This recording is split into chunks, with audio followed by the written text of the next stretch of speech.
You don't really have to worry about it here. No, you don't. That's one of the beauties of being here in Southern California. So, and it's good that our guys get a chance to get in this environment a little bit because we may have to deal with some inclement weather if we're playing on the road. So we'll get some good quality work out of it today. What have you thought about what you guys have shown during training camp so far? We've been relatively healthy. I think our guys had a great off season, in terms of strength and conditioning. So for the most part, our numbers for availability have been really high. I think the guys that are here right now are working at a really, really high clip.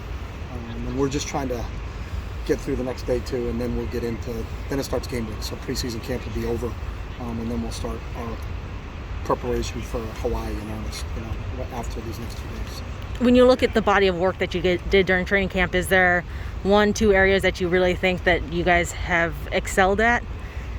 I think just the continuity of the team. There was a lot of carryover. One of the things we did with going late in the spring, I think there was a lot of retention from our players.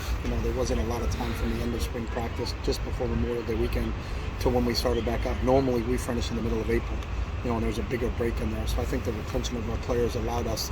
We installed probably a little faster than we normally do, but that's a byproduct of having a veteran team, a bunch of guys that have been around. But I do admire our young freshmen who have just kind of kept up. We've gone faster than we've ever gone with a freshman class, and those guys have done a really good job of keeping up with the pace. But I think the older players have done a good job of trying to help them with that. So. Sam Marazzo missed a lot of spring. How much has he been able to do out here on the field today? He's involved. He's starting to do contact drills now, and we're encouraged by where he is. I don't know what that means for him as we go forward, getting into when he's going to be 100%. But the fact that he's involved in contact drills now, and he's doing a lot of different things on an individual basis with the offensive line and their drill work, and then some group work that we've got in. So he's starting to get mixed. He's gone against the defense.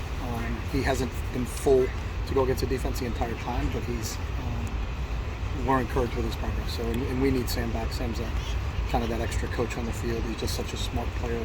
And really anchors everything for us. If you can't get him back in time for the game, how confident are you with John Gaines at that starting Very spot? confident. John's done a great job. John's another really, really smart football player. And we have some depth. Duke Clements can play center. Bruno Fino's has had a real good spring and camp. So we think we're 4 deep there if we have to be. And we'll start to make those decisions as we get into Hawaii week. Since this is the last time we're going to see you during the camp period before you start prep work for Hawaii, you got 2 days left. Is there anything you feel like you really need to shore up a lot in these last couple of days of camp? No, the guys have been great, and everything we do in camp is situational work, really based on the percentages that they occur in a game. So what's the percentage of third and shorts in a game, and then that's the percentage of third and short that we practice during camp. What's the percentage of red zone during the game, and that's the percentage that we practice during camp. So our guys have been really dialed into the situational work. We've had the last 3 full padded practices. We've had officials here from the Pac-12, so we've got some good game-like situations that we've got a chance to really work on with our guys. So we just got to continue to build. We're always a forward-looking operation, and how do we continue to improve every day? And can we be a little bit better today than we were yesterday? Then we're on the right track. So and those guys have really stacked days on top of each other. So.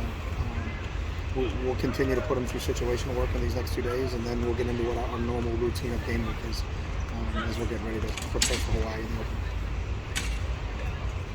the open.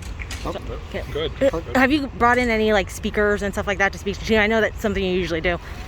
Yeah, we've had some over Zoom. Mm-hmm. We didn't have any in person just because of some of the COVID restrictions that we have to deal with, and they have to get tested, and when we can bring them in, and some of those other things. So we've done some video stuff, but we haven't had any guest speakers in person. So.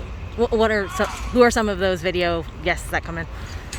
They've just got guests we used before, so we just use some of the videos of some of the things that we've done before. So just talking about different mindsets and things like that. So Kobe Bryant things, clips that we've used before. Inky Johnson, who's been here to visit before. Guys in that nature. So. Now, the players will start their game prep week this weekend. As coaches, when did you guys start looking at Hawaii game film and doing that kind of prep work? So we had time in June when we were allowed to go on the road to just go to camp. So when we were back here, we had a week dedicated to our first year opponents. So we had a week at Hawaii, we had a week at LSU, we had a week at Fresno State. So And that's normal. You know, that you'll always kind of get your first 3 games, just an initial run through, just make sure all your breakdowns are set. You know, for both Hawaii and LSU, they're not going to have any games that they played this year that we have to add to the breakdown. Fresno State will, so we'll add that to them when we play them. So, but we've had a run through as a coaching staff. You know, it took a week in June for Hawaii, a week in June for LSU, and a week in June for Fresno State. So. Speaking about the speakers who've come in again, have you brought anyone in or considered bringing anyone in to talk about like sexual assault, sexual harassment? Yeah, that's part of the school in our Title IX program, so we do that every year with our players. What do you think the players take from that I talk? think they take it very seriously, and it's something that we all have to address all the time, and that's part of our yearly teaching through the university. So. You said Duke Fleming's playing a little center. Is he playing a little right tackle too? Yeah, he can play anywhere across the line, and I think that's the versatility. John Gaines has played tackle, John Gaines has played guard, John Gaines has played center. There's a couple guys that haven't really moved. You know, Alec will move. Sam Marazzo is a move guy. Paul Gottman is a move guy. Some of the guys that have just gotten there have only been there a year, like Emil or Ciala, we kind of left inside at guard. But the other guys are really kind of plug and play guys and can play multiple positions for us. Okay, thanks, everyone. Good.